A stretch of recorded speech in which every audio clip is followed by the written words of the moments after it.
Bismillahirrahmanirrahim. Alhamdulillah waktu masih diberi nikmat, mugi-mugi saged ngaji istiqomah manfaat barokah fid dini wad dunya wal akhirah.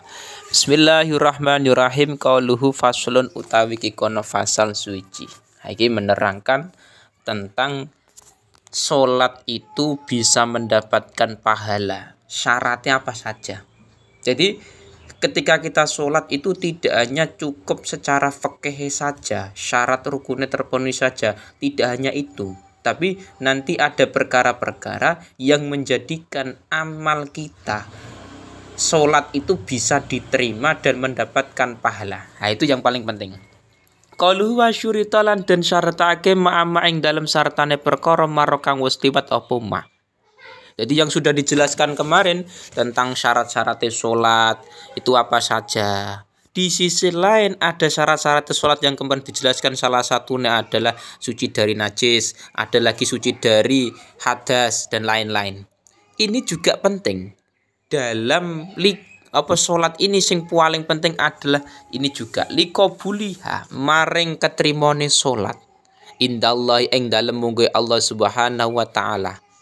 Jadi ketika kita sholat sudah memenuhi syarat-syarat kemarin, suci dari hadas, suci dari najis, secara fikih memang sah. Tapi untuk diterimanya amal tersebut menjadi sebuah pahala. Jadi sholat itu bisa menjadi pahala. Lah ini harus memenuhi tambahan ini lagi. Yang pertama ayak swida. Apa yen to nejo sapa wong biha kelawan sholat.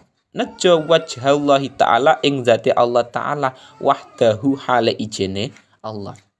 Ketika kita sholat, niatkan benar-benar karena kita sholat karena Allah, bukan karena orang lain. Contoh, misalkan ada orang sholat itu memang kepengen supayane dipuji orang lain. Wah, aku tak sholat supaya orang lain menganggap diriku ini baik. Aku tak sholat supaya orang lain menganggap diriku adalah orang alim.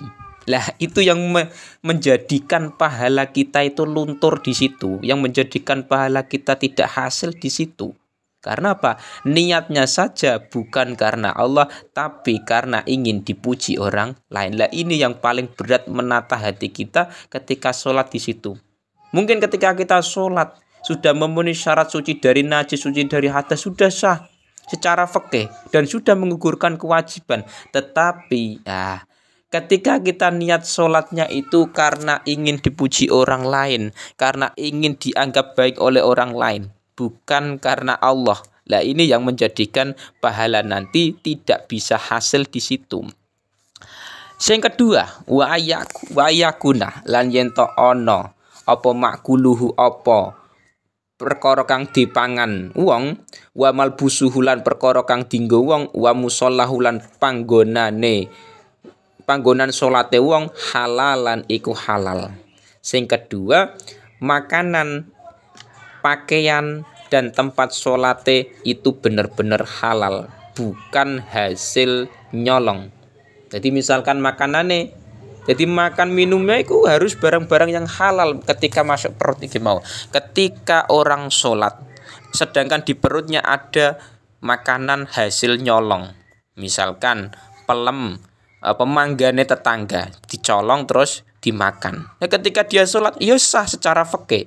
Tetapi untuk diterimanya amal tersebut, sholat ini bisa mendapatkan pahala, makanan tersebut harus halal. Dan ini makan haram, jangan mengharapkan sholat itu bisa mendapatkan pahala. Pakaiannya demikian, pakaian hasil mencuri misalkan. Lah itu secara fikih sah sholat, sah menggugurkan kewajiban, tetapi tidak mendapatkan pahala sholat karena pakaian yang dipakai itu ternyata haram. Wa musallahu tempat sholat misalkan. Jadi misalkan tempat sholat itu hasil bukan tempatnya sendiri. Jadi misalkan rumah orang lain kita gunakan untuk sholat tanpa izin. Nah ini loh juga gosop bahasanya. Misalkan tanahnya orang lain. Nah itu juga nantinya secara fikih juga bermasalah. Jadi nek kita sholat di rumahnya orang lain, di tanahnya orang lain, itu usahakan izin dulu kepada pemiliknya. Kalau rumah-rumah kita terserah, tapi kalau rumahnya orang lain misalkan, ruang tamu orang lain, tanahnya orang lain, ya usahakan izin dulu biar nanti bisa mendapatkan pahala sholat iki mau. Dan masjid atau musola bagaimana? Kalau masjid musola ketika itu memang untuk umum, maka kita sholat enggak masalah. Tapi kalau itu musola atau masjid milik pribadi seseorang, milik Zaid misalkan, ya kita sholat di situ harus izin imam. Ketika sudah diizinkan sudah boleh imam.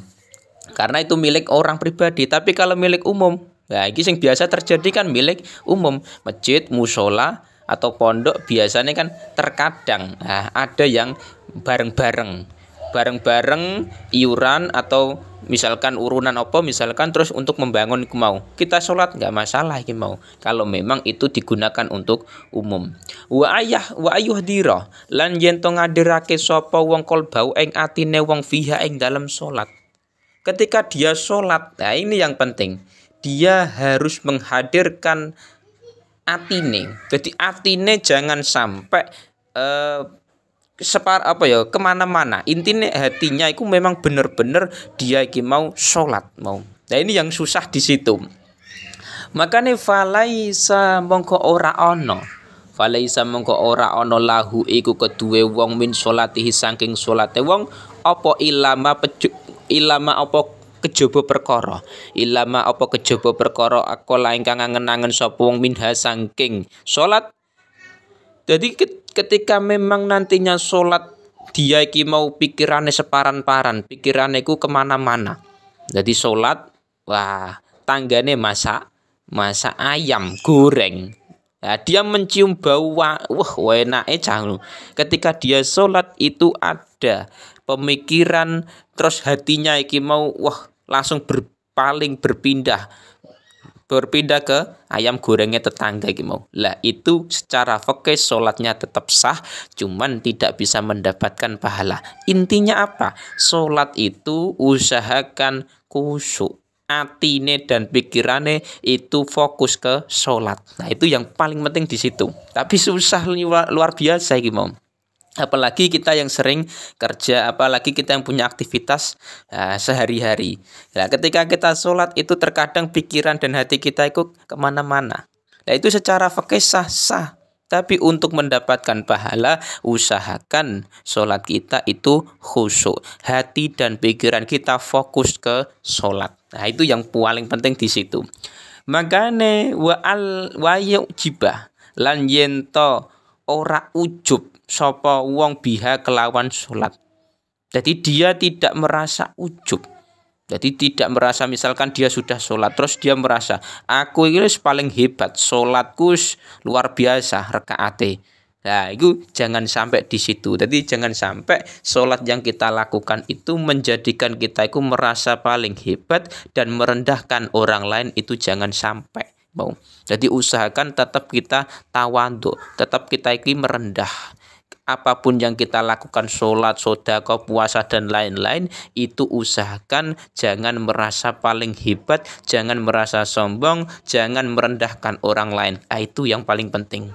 Jadi memang berat mengatur hati dan pikiran kita, itu memang ya butuh proses sih mau. Nah ini juga tidak hanya berlaku pada sholat saja, tapi juga ibadah-ibadah yang lain mau. Misalkan puasa, itu juga sama demikian. Ketika kita mau punya rasa ujub, merendahkan orang lain dan menganggap dirinya ku paling hebat, itu bahaya mau. Lagi makanya hati dan pikiran kita tata, jangan sampai merasa paling hebat ibadahnya, jangan sampai merendahkan orang lain. Nah, yang paling penting di situ. Mugi-mugi ketika kita sholat bisa melakukan perkara-perkara yang menjadikan sholat kita bisa diterima dan juga mendapatkan pahala, mendapatkan ridho rahmat Gusti Allah. Itu yang paling penting.